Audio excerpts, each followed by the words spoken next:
Hello everyone, my name is Prachi and welcome to my channel Prasha's nest.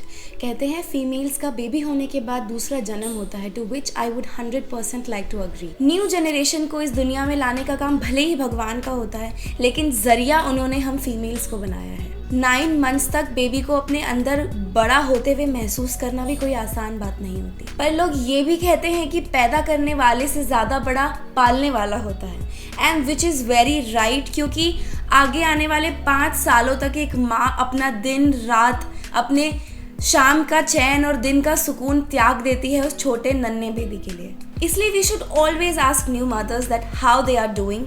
It should not always be about a baby. तो आज हम बात करेंगे about the lifestyle changes जो new mothers को face करनी पड़ती है बेबी के आ जाने के बाद। छोटे बेबीज बहुत ही ज़्यादा सॉफ्ट और बहुत ही ज़्यादा डेलिकेट होते हैं, एंड शुरुआती महीनों में उनके जो मूवमेंट्स होते हैं वो भी बहुत ही ज़्यादा अनकंट्रोल्ड होते हैं। तो न्यू मदर्स को बहुत ही ज़्यादा ध्यान रखना पड़ता है उनके आसपास होने वाली सभी चीज़ों के बारे में। तो बात कर लेते हैं हम पहली चीज़ के बारे में, जो कि है you have to say no to embellished clothes for about an year. Embellished clothes से मतलब है कि जो बहुत ही ज़्यादा जिन पे यहाँ पे वर्क होता है, या सीक्वेंट वाली क्लोथिंग जो होती है, और पर्ल्स लगे होते हैं कुछ कुछ कपड़ों में यहाँ पे, और बेबी अपना फेस अगर उन कपड़ों पे रब कर लेता है तो उसे बहुत ही सीरियस ब्रूजिंग हो सकती है। तो मेरा सजेशन न्यू मदर्स के लिए ये है कि पहले 1 साल के लिए आप कोई भी ज़्यादा सीक्वेंट वाले कपड़े ना पहने, एंड कॉटन की टॉप्स पहनिए, कॉटन के कपड़े पहनिए, जिससे आपको भी ब्रीथ करने में बहुत आसानी रहे और बेबी को भी कोई सीरियस ब्रूजिंग का सामना नहीं करना पड़ेगा। Now with this we come to the second point, that is you have to say no to big hoop earrings. With a small baby you cannot risk injuring yourself. मैंने तो अभी ये पहने हुए क्योंकि बेबी आसपास नहीं है, लेकिन अगर आपका बेबी बहुत ज़्यादा छोटा है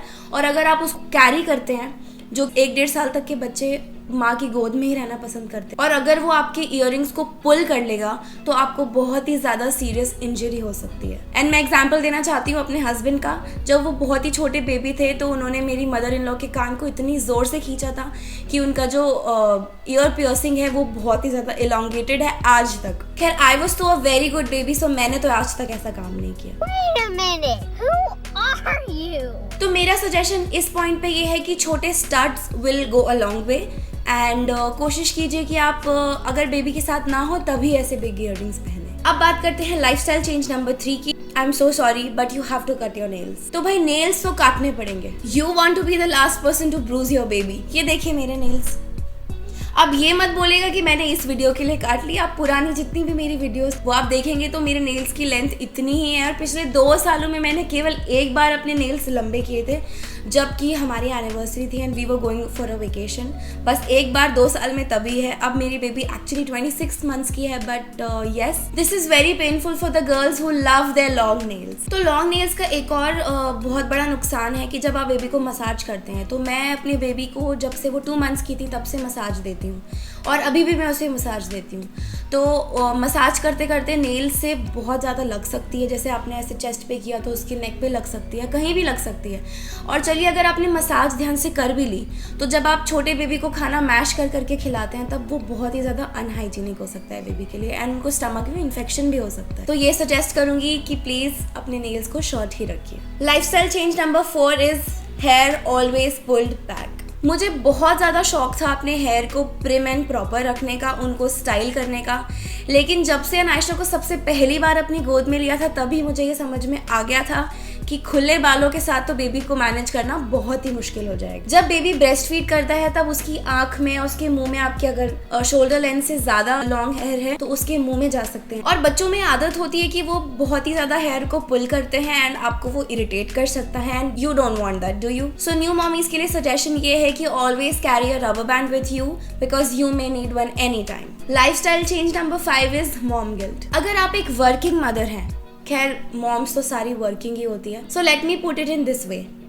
अगर आप अपनी बेबी को 1 घंटे के लिए भी छोड़ के जाते हैं तो आपको गिल्ट महसूस होगा ही होगा। वो नो स्ट्रिंग्स अटैच्ड वाला घूमना फिरना बाय बाय हो गया है उसको। तो मैंने इतने वीडियोस देखे, इतने ब्लॉग्स रीड किए, एंड उसमें हर ब्लॉग में यही लिखा हुआ था कि बेबी को याद नहीं आती है। जब अगर आप उसके सामने हो तो बात अलग है, लेकिन once you go away from the baby, baby is not gonna miss you, पर वो दिमाग में से मदर्स की जाता ही नहीं है कहीं। और बेबी के लिए आपको मिस ना करना आसान हो सकता है, लेकिन आप हमेशा अपने बेबी को बहुत ज़्यादा मिस करते हो। अगर आप अपने बेबी को छोड़कर काम करने जाते हैं, so I salute you because you are doing an amazing job, because I know what it takes to balance the mommy life and the work life. Lifestyle change number 6 is shorter bathing duration. 5 minute का shower लेना becomes your thing. ये मजे ले लेकर नहाना and 1-1 घंटे तक bathroom में बिताना, भूल जाइए इस बात को। तो बस शावर से बाहर आने की जल्दी लगी रहती है कि बाहर आएंगे तो बेबी का ये काम निपटा लेंगे, वो काम निपटा लेंगे। भाई मुझे तो बहुत पसंद था लंबे लंबे टाइम तक नहाना और मैं बहुत इंजॉय करती थी अपना बेदिंग सेशन, बट जब से अनायशा आई है तब से 5 minute shower has become my thing. Lifestyle change number 7 is being fashionable with maternity clothes is tough. I am not saying that it's impossible, but मुझे तो ऐसी कोई वेबसाइट नहीं मिली जिस पे बहुत ही ज़्यादा फैंसी मैटरनिटी क्लोथिंग हो। हाँ, एक H&M ज़रूर मुझे थोड़ी सी अच्छी लगती है, उसमें काफ़ी सारे ऑप्शंस मिल जाते हैं, बट बाकी जो साइट्स हैं they are very plain and boring and not very cool.